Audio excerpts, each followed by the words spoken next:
5 लाख की गाड़ी में कभी मिट्टी का तेल नहीं डालते। क्यों? गाड़ी का इंजन खराब हो जाएगा। 5 लाख की गाड़ी की तुमको इतनी चिंता है। कभी मुंह में शराब या गुटखा डालने के पहले सोचा कि किडनी लिवर खराब हो जाएगा।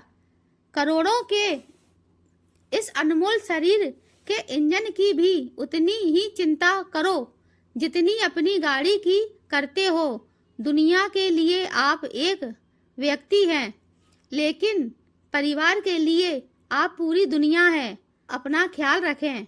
व्यसन से दूर रहिए। यह मैसेज हर इंसान को भेजिए, शायद किसी की जिंदगी बदल जाए। बोल सको तो मीठा बोलो, कड़ू बोलना मत सीखो। बता सको तो राह बता दो, पटाना मत सीखो। जला सको तो दीप जलाओ, दिल जलाना मत सीखो। कमा सको तो पुण्य कमाओ, पाप कमाना मत सीखो। पहुँच सको तो आंसू पहुँचो, दिल को दुखाना मत सीखो। हंसा सको तो सबको हंसाओ, किसी पे हंसना मत सीखो। अगर भूल से कभी आपको गर्व हो जाए कि मेरे बिना तो ये काम चल ही नहीं सकता, तब आप अपने घर की दीवारों पर टंगी अपने बुजुर्गों की तस्वीरों की तरफ देख लेना। तब सोचना कि क्या उनके जाने से कोई काम रुका है। जवाब आपको स्वयं ही मिल जाएगा। 84 लाख यूनियों में एक इंसान ही पैसा कमाता है। अन्य कोई जीव कभी भूखा नहीं मरता, और इंसान जिसका कभी पेट नहीं भरता। एक मिट्टी की मूर्ति बनाने वाला ईश्वर से कहता है, ए प्रभु, तू भी एक कलाकार है और मैं भी एक कलाकार हूँ। तूने मुझ जैसे असंख्य पुतले बनाकर इस धरती पर भेजे हैं और मैंने तेरे असंख्य पुतले बनाकर इस धरती पर बेचे हैं। पर ईश्वर, उस समय बड़ी शर्म आती है जब तेरे बनाए हुए पुतले आपस में लड़ते हैं और मेरे बनाए हुए पुतलों के सामने शीश झुकाते हैं। ध्यान से सुनिएगा, कितना बड़ा सच है। रविवार, सोमवार, मंगलवार, हर बार में कोई ना कोई भगवान को हम जरूर मानते हैं, लेकिन एक बार और आता है, उसे यदि सभी माने तो पूरे संसार का जीवन ही बदल जाएगा और भगवान का भी साथ मिलता है। उस बार को कहते हैं परिवार। इसी परिवार में हमें सब कुछ मिलता है। यदि परिवार सलामत है तो बार सब सलामत हैं। इस परिवार की एकता में इतनी ताकत होती है कि कोई भी किसी भी काम में सफल हो सकता है। परिवार भगवान का दिया एक अनमोल तोहफा है। हमें इसे मान सम्मान के साथ संभाल कर रखना चाहिए।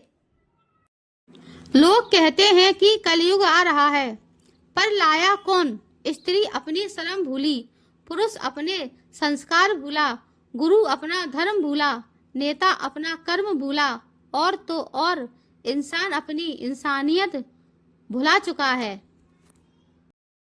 पेड़ के नीचे रखी भगवान की टूटी मूर्ति को देखकर समझ आया कि परिस्थिति चाहे जैसी भी हो, पर कभी खुद को टूटने नहीं देना, वरना ये दुनिया जब टूटने पर भगवान को घर से बाहर निकाल सकती है, तो फिर हमारी तो औकात ही क्या है।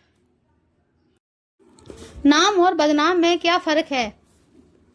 नाम खुद कमाना पड़ता है और बदनामी लोग आपको कमा कर देते हैं। जरूरी नहीं कि जिसमें सांसें नहीं वो ही मुर्दा है, जिसमें इंसानियत नहीं है वो भी तो मुर्दा ही है। देश इस तरह भी बदलने लगा है कि लोग गाय चराने में शर्म और कुत्ता घुमाने में गर्व करने लगे हैं। घर में पापा ने बताया था कि गर्मी खून में होती है। स्कूल में पता चला गर्मी जून में होती है। बचपन में सुना था कि गर्मी ऊन में होती है।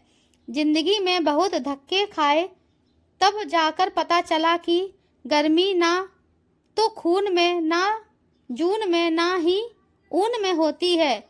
गर्मी तो नोटों के जुनून में होती है। एक मेंढक पेड़ की चोटी पर चढ़ने की सोचता है और आगे बढ़ता है। बाकी के सारे मेंढक शोर मचाने लगते हैं। ये असंभव है, आज तक कोई नहीं चढ़ा, ये असंभव है, नहीं चढ़ पाओगे। मगर मेंढक आखिरी पेड़ की चोटी पर पहुंच ही जाता है। जानते हैं क्यों? क्योंकि वो मेंढक बहरा था और सारे मेंढकों को चिल्लाते देख सोचता है कि सारे उसका उत्साह बढ़ा रहे हैं। इसलिए अगर आपको आपके लक्ष्य पर पहुंचना है तो नकारात्मक लोगों के प्रति बहरे हो जाएं। कौवा एकमात्र ऐसा पंछी है जो बाज पर चोंच मारने की हिम्मत करता है।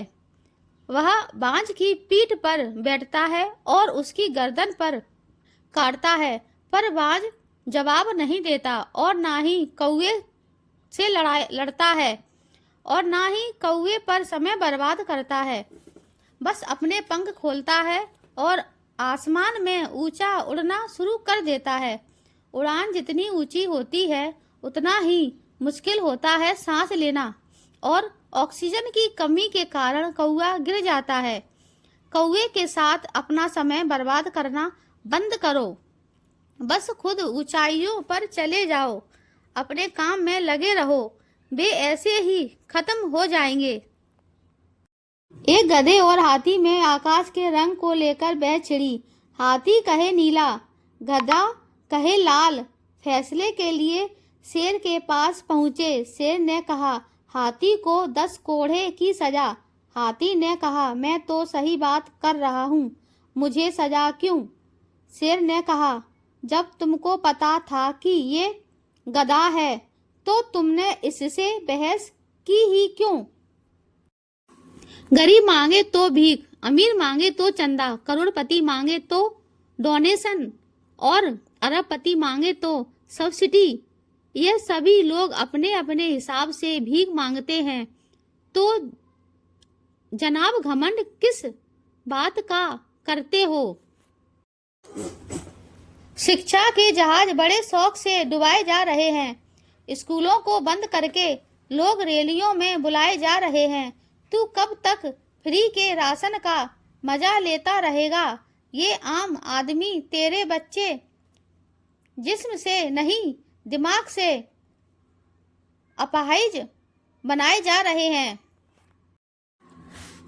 बाजार से खरीदी हुई मूर्ति के सामने हाथ जोड़कर धन मांगते हो। अगर यह मूर्ति धन देती तो दुकानदार इसे बेचता ही क्यों? एक बात बिल्कुल समझ में नहीं आई। मंदिरों में मिठाई चढ़ाई जाती है, उसको भोग के रूप में भक्तों को खिलाया जाता है, फल चढ़ाया जाता है, प्रसाद के रूप में बांटा जाता है, लेकिन रुपया, पैसा, सोना और चांदी चढ़ाया जाता है तो उसे भक्तों में क्यों नहीं बांटा जाता?